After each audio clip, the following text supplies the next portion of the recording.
What's good? You know what it is. It's the Boxing Clinic and more. We back on the boxing grind. Been a little bit under the weather, so I'm gonna turn in tonight. And by the time you probably see this video uploading here, I already done the live video, God willing. And in the podcast link is in the description that I spoke of on the live video as well. We did the podcast for the live show we did, and we will do it for all live shows and for breakdown and predictions and post fight. And don't forget this weekend, starting off with the Robert Easter Jr. and Javier Fortuna fight, also the Erlen Peterson fight. We'll do live scoring and live reaction. So, come holler at your boy. And if you guys want to know why I drop so many videos, is because I could do one long video with all the boxing topics, but I don't want you guys to skip through the video. So I cover as much boxing and other topics as I can. So I chop it up so I don't have to take so much of your time. So if you're interested in the topic, you can watch it and then be done with it and have to worry about carrying on. So, most active channel out there. Put that respect on my name. But talking about Robert Easter Jr. And I believe he's one of the most avoided men in boxing as well at his weight class. And I know a lot of people will disagree. They say he struggled with this guy, that guy, this guy. But, to be honest, I think he fought better competition at 35 than Jorge Linares and Mikey Garcia has, of late. I think Mendez was a good fight. I think Kami will give a lot of guys problems. Shavakov was tough as nails. I mean, he got good competition. And, this is my opinion. Everybody's praising Linares for beating UK domestic guys, and Luke Campbell, who was a gold medal winner, who don't look the part as a pro, though. Anthony Corella, and the rest of the guys that he did beat. I'm not impressed with his resume at all, but I do like his skill level. Mikey Garcia beat the Chinian guy, and he had a comeback fight last year when he came off the layoff. But I think Robert Easter Jr.'s, people that he beat is better at this point. And Lomachenko, even though he's at 130, which I think he physically, is towering over guys, with girth and height and length in some of his fights. He's fighting a lot of 126 and 122 guy last year. His resume was sketchy last year. I think Easter Jr. fought better competition than him of lately. I'm not saying overall, but, you don't hear these guys calling out Robert Easter Jr., at all. Even though he got a belt, he don't get called out. Mikey Garcia, they woofed and said, his brother said that's the fight that they want to see, and then, they turn around and say Lipinets was cheaper, and obviously gave him a chance to become a 4-time world champion in 4 different weight classes. I ain't mad at him for passing that up. Go make history and say he will be back down. And he also passed up Jorge Linares, so it ain't like, it ain't like no BS. But I'm saying a lot of guys don't want to fight this guy. And a lot of boxing fans want to critique this guy and say he this, he not that, and they hating on him because he rubbing shoulders with Adrian Broner. But at the end of the day, you look at his skill level. He's continuing to get better. He's been moved the right way. He's taking his time. And obviously, he bringing something to the table. And people say, well, Shavakov did this. Well, Shavakov was 5'5", and this guy had to punch down at Shavakov. So it was a learning experience. He banged him out. He won. However you want to play it, he won. And, I don't think any guy on this list can take the punishment for Robert Easter Jr.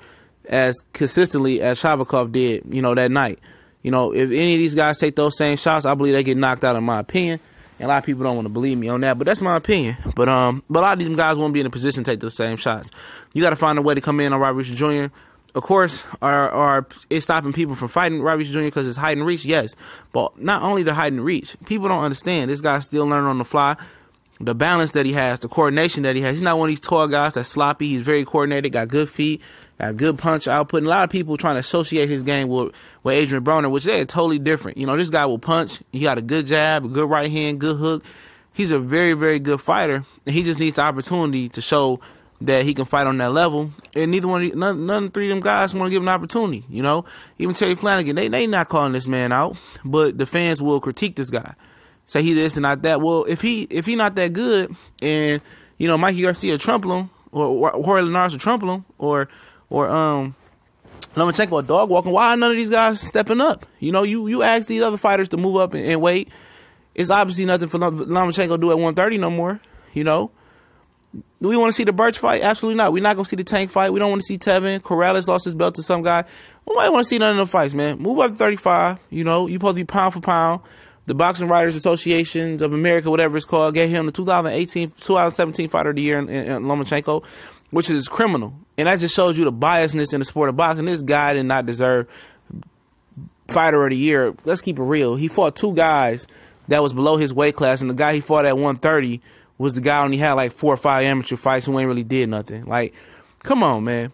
Like, the boxing standards are really becoming twisted and turned out in the day. It's a favoritism. It's a popularity contest, in my opinion. But back on point, back on cue, back on topic, Robert Easter Jr., you know, these guys don't call him out. Now, he can go out there and get exposed versus Javier Fortuna. He really could. And lose tomorrow night. Wouldn't be shocked at it, because certain things happen in boxing, but I expect him to dominate and don't get his credit. You know, it is what it is. It's a popularity contest, favoritism contest. People hate on Bunny Easter Jr. for no reason. Or if you don't like Broner, they got nothing to do with Robert Easter Jr., you know? Give him his respect. And you notice guys are not trying to fight this guy. You don't hear nobody trying to say, oh, he don't sell enough tickets. Or it's always an excuse. But when other fighters that you don't like have come with similar excuses, it's BS, you know? And people make excuses when it's convenient for their fighter or convenient for their premise or their argument. At the end of the day, you know, you showed me the tape where these guys called this dude out, where they said his name. He does have a belt. Now, you telling me none of these guys want to be undisputed? None of these guys want to move up to 130 and fight? Absolutely not. They don't want to fight this guy. You know, if they didn't have to, they don't have to. The fans not going to put the pressure for them to fight Robert Easter Jr. You know, same reason with Deontay Wilder. You know, they don't want Joshua to fight Deontay Wilder as well. Because if Joshua and these guys lose to Wilder and Robert or Easter Jr. respectively, then you got to give them respect. But you know how these fans do. They're going to spin it the way they want to spin it, try to take it away from these guys. And boxing is real fickle like that. It's flip-floppy, wishy-washy. You know, these guys don't get nobody no respect. You look at Jamel Charlo, moved at 160, became the mandatory. It was always Triple G got to find his mandatory. Triple G got to find his mandatory. Nice mandatory. Jamal Charlo. Oh, he ain't ready. What he done to deserve to fight? You know, it's wishy-washy. You know, they don't want to see guys be great. They don't want to swallow their words. They talked all the junk about Charlo, Easter, Wilder, the list goes on. Now it's time for the moment of the truth, and they in position. No matter how they got in a position of being champion, being mandatory, or ready for the big fight like Wilder is with Joshua, people don't want to give just due. So they rather not see it happen. You know, they rather not see it happen to get just due. Like I said, the 3 guys on the left, I ain't got nothing against them, but they ain't calling out Robert Easter Jr. name. You know, he got an IBF belt. Same thing for Angel Tabiti at cruiserweight. They ain't let him in the cruiserweight tournament because they knew that he could fight. A lot of people say he couldn't hang. If he couldn't hang, put American in a tournament. Let him see what he can do. It couldn't hurt. You know, they put bum Mike Perez in the tournament. It's the way they do certain boxers, man. I ain't gonna make it something that ain't gonna be, but it is what it is.